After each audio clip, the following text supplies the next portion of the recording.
What is up, everybody? This is Steven Dutzman. I am the editor-in-chief of EngageFamilyGaming.com, and I am also the host of Engage, a Family Gaming podcast, and the EFG Evening News Update. We just got done watching the live stream of the Electronic Arts E3. They called it EA Play, whatever. It's their press conference for E3. Evan, stay in the camera, buddy. You're important. So, it was 1 hour long, full of interesting announcements. The long and short of it, I'll get you the big ones. Mass Effect Andromeda, they're giving us more story details this fall. All about exploration, and the default hero that they showed us was a female character. Other than that, we don't really know. There'll be more stuff coming. Next, they announced Titanfall 2 with a full single-player campaign, and a robot that talks, which sounded very similar to Peter Cullen. I'm going to confirm whether or not that was. It probably wasn't, but I have Transformers on the brain at all times. That is coming October 28th. Robots punching people and other robots and stuff like that. It was Titanfall 2. The big pieces, the first game was all PvP, all online, and it was very, it was very sterile in that there was no, like, life from these alien worlds.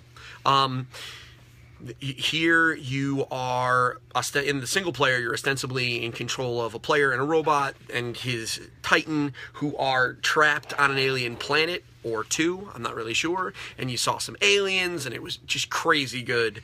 That was what opened the show. They jumped right in after that with the EA Sports package. They showed us some amazing in-engine footage of Madden NFL 17, and then they showed us the new Feefe. Now, the new Feefe game looks amazing. Evan, what did you think of the new Feefe? It was amazing. That's super expository. So why don't he and I had a brief talk about it while it was happening. So the idea is they're adding a single-player story mode, which is basically a full-on role-playing game where you play on the role, where you take on the role of a young man, last name Hunter, and you play as him as he is drafted into the Premier League, and you have to deal with the fame and the so everything that comes with being a superstar in the Premier League. So if you follow Engage Family Gaming, you'll know last year we reviewed NBA 2K16, which had a story directed by Spike Lee that was the story of Frequency Vibrations, the very similar situation, a professional basketball player and dealing with, growing fame and the pressures of being a professional athlete, etc. I think that this is something that will resonate with a more global audience, because it's hard to say that there's another sport that has a bigger global audience than soccer. I'm sorry, football. So big fans. I said it on the chat that I was in when that came up. That makes this a day one purchase.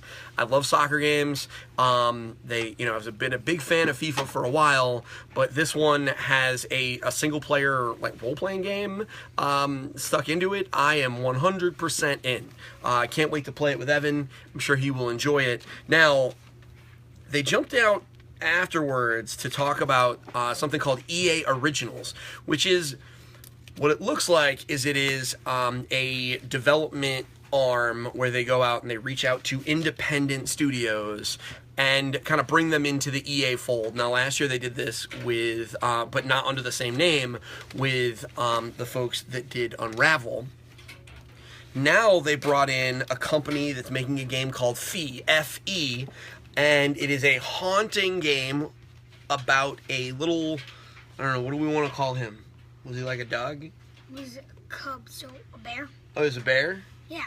Okay, so he was a bear. He was a bear, a little baby bear, kind of adventuring through a very dark and shadowy forest. We'll put up the video on the Facebook community group, because I think this is one of the games that, when we come out of this, is going to be one of the cooler ones. Exploration, every object and song and creature has a song. You need to learn that song and connect with it in order to open up additional areas of the forest. It has some like Metroidvania feeling aspects. It looks very cool. Very excited about it. They then went on to go into a review of everything that was happening. Yeah, they then jumped immediately into Star Wars and did a quick rundown of all the different studios and what they are doing regarding Star Wars. Most notably, they confirmed that we are getting another Battlefront game next year, and also that Amy Hennig and Visceral, we talked about them before, are making a new game that will be releasing in 2018. So we're going to have to wait, but I think it'll be worth it. It's going to be a new game with a new story and new characters, which is very interesting. And they also confirmed that Respawn is working on a game that is taking a look, and this is the phrasing they used, is looking at a new era in the Star Wars universe. Not sure what that means, but hey, we're pretty... if it's another story-based...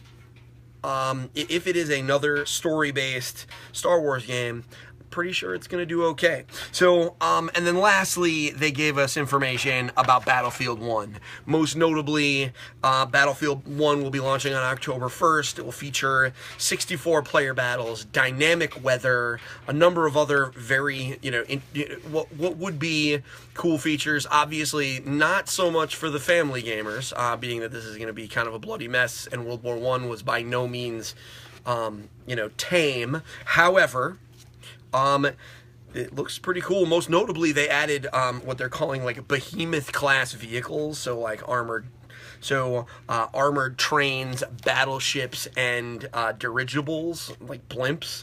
I'm kind of excited to see what playing a Battlefield game with a blimp is. So we'll have to see. So Evan, what were your favorite things that you saw out of the EA conference? Madden, FIFA, and Feefe. Madden, FIFA, and Feefe. In that order? Which one are you most excited about? Feefe. Feefe? Why? It looks cool. It looked cool? Yeah, and how they described it was cool. How they described it was cool? So you like the idea of being a bear and exploring a forest and stuff like that? Mm-hmm. All right. Well, I'm excited about that too. Believe it or not, those are three. Although I'm really curious to see what happens with Star Wars because there's so many different companies making so much stuff. Anyway, all right. So this is us signing off for now. This is the end of our live video for tonight, or at least for this afternoon. Tonight, I will be on and before and after the Bethesda show. Obviously, that one is a little bit. It's a little bit late for the little guy. Also, Bethesda is not known for making family-friendly games, so he'll be in bed. I will be here. We'll take a look at what. We'll talk about what happened there, and then we can get ready for tomorrow, where Microsoft and Ubisoft. And Sony. Tomorrow's going to be a busy day. I'm going to be writing a lot. So, it's been great. We will talk to you in a handful of hours. Bye, everybody.